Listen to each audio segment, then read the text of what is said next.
But there are ways to grow your audience. We're going to talk about them on this slide.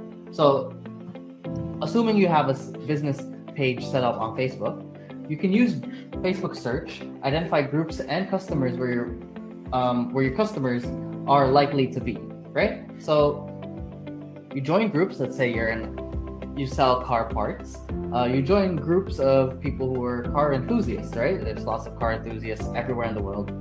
There's probably a lot of groups for wherever your city is, particularly, and you can see what kind of problems people are having on those groups, right? So if you're just on there, maybe 10 minutes a day, just to check out what's happening on multiple groups, just skimming through maybe 10, 20 minutes a day, just skimming through, looking at the groups, you can start seeing maybe a pattern forming.